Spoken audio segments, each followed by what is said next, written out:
Hello guys, welcome back to my YouTube channel DHR info. आज मैं आपके लिए फिर से एक इन्फॉर्मेटिव वीडियो लेकर के आ गया हूँ। आज के इस वीडियो में मैं आपको रैम के बारे में बताने वाला हूँ। रैम एक बहुत ही इंपॉर्टेंट मेमोरी पार्ट है जो कि किसी भी डिवाइस PC, लैपटॉप, फ़ोन या टैबलेट में रिक्वायर्ड है। रैम को जानने से पहले सबसे पहले स्टोरेज के बारे में हमें जानना होगा। स्टोरेज दो टाइप का होता है, पहला प्राइमरी मेमोरी एंड दूसरा सेकेंडरी मेमोरी। प्राइमरी मेमोरी को वोलेटाइल मेमोरी भी कहते हैं। प्राइमरी मेमोरी में डेटा टेम्प्रेरी बेसिस पर सेव रहता है। प्राइमरी मेमोरी का जो मेन एग्जांपल है वो है रैम। प्राइमरी मेमोरी में डिवाइस को रीस्टार्ट करने के बाद उसमें डेटा सेफ नहीं रहता है। अब अपन बात करते हैं सेकेंडरी मेमोरी के बारे में। सेकेंडरी मेमोरी को नॉन वॉलेटाइल मेमोरी भी कहा जाता है। इस मेमोरी को परमानेंट डेटा स्टोरेज भी कहते हैं। इसका जो बेटर एग्जाम्पल है वो है हार्ड डिस्क, या इसे हार्ड ड्राइव भी कह सकते हैं।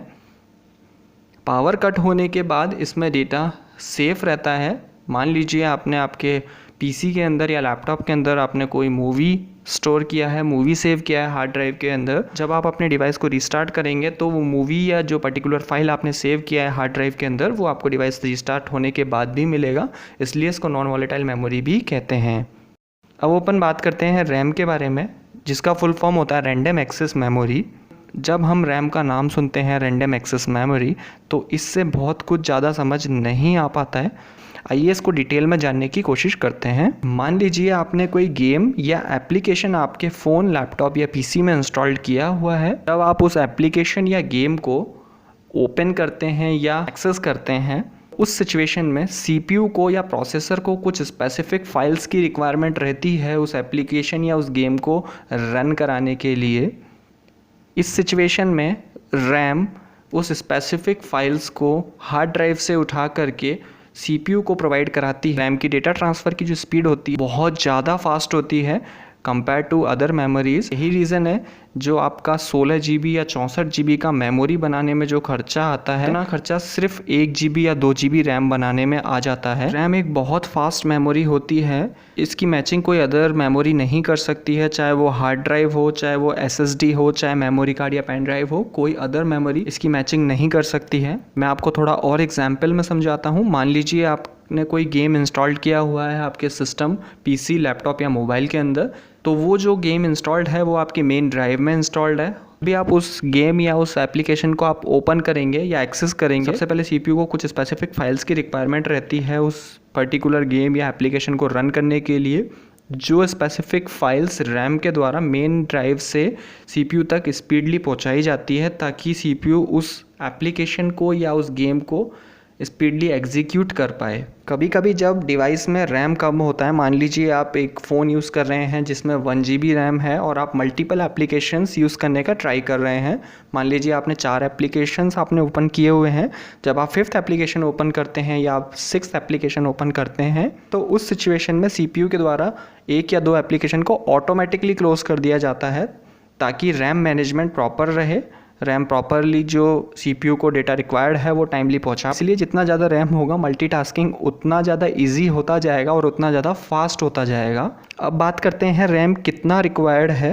अगर मैं बात करता हूँ स्मार्टफोन की, तो स्मार्टफोन में प्रेजेंट टाइम को देखते हुए मिनिमम 2 GB रैम रिक्वायर्ड है। अगर आप सिंपल यूज़ करते हैं फ़ोन, आप व्हाट्सएप, फेसबुक, इंस्टाग्राम और ये बेसिक एप्लीकेशंस अगर आप यूज़ करते हैं तो मिनिमम से मिनिमम आपके फ़ोन में 2 GB रैम होना कंपलसरी है ताकि आपका जो फ़ोन है वो मल्टीटास्किंग प्रॉपरली कर पाए। वैसे 2 GB जो है वो मिनिमम रैम इसलिए मैं बता रहा हूँ क्योंकि अब धीरे धीरे सभी एप्लीकेशंस का जो साइज़ है वो बढ़ता जा रहा है। एप्लीकेशंस के जो डेवलपर हैं वो अपने एप्लीकेशंस में नए नए फीचर्स ऐड कर रहे हैं जिससे एप्लीकेशंस का साइज़ जो है वो इंक्रीज़ हो रहा है। इसी वजह से रैम का रिक्वायरमेंट भी धीरे धीरे बढ़ता जा रहा है।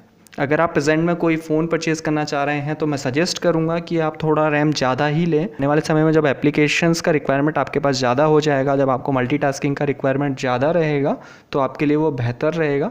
इसमें कोई नुकसान नहीं है कि अगर आप ज़्यादा रैम का फ़ोन परचेज़ करते हैं। बहुत सारे लोगों के दिमाग में एक मिथ रहता है कि अगर हम डिवाइस को रूट कर देंगे तो उसका रैम बढ़ जाएगा, बट एक्चुअल में वो रैम नहीं बढ़ता है। जो मेन स्टोरेज होता है उसको एज ए रैम यूज़ करने का ऑप्शन मिल जाता है रूट करने के बाद। उससे जो डिवाइस का स्पीड है वो और भी कम हो जाता है। इसी के साथ जो फ़ोन में रैम लगा हुआ होता है उसको हम बाद में अपग्रेड भी नहीं कर सकते हैं। तो बेहतर ये रहेगा कि अगर आप कोई फ़ोन परचेस कर रहे हैं ज़्यादा रैम का फ़ोन परचेस करें ताकि आपको फ्यूचर में प्रॉब्लम ना आए। अगर मैं बात करता हूँ PC या लैपटॉप की, तो पीसी और लैपटॉप में मिनिमम 1 GB रैम होना रिक्वायर्ड है, जो कि विंडोज़ 10 भी अगर आप इंस्टॉल करते हैं 32 बिट आर्किटेक्चर पे तो उसके लिए भी 1 GB रैम आपको रिक्वायर्ड रहता है।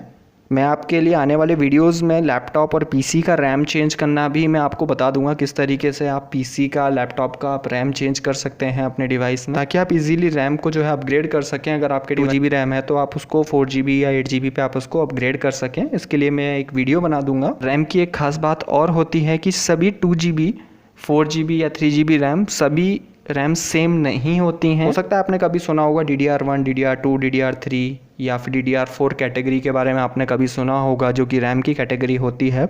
इसी के साथ हो सकता है आपने इसकी जो क्लॉक स्पीड है, इसकी जो फ्रिक्वेंसी है, उसके बारे में भी आपने सुना होगा। 800 मेगाहर्ट्ज़, 1000 मेगाहर्ट्ज़, 1400 मेगाहर्ट्ज़। ये जितना ज़्यादा होगा रैम उतना ज़्यादा बेटर होता जाएगा। मैं अपकमिंग वीडियोज़ में रैम अपग्रेड करने के लिए, रैम को चेंज करने के लिए आपके लिए वीडियोस में लेकर के आऊँगा।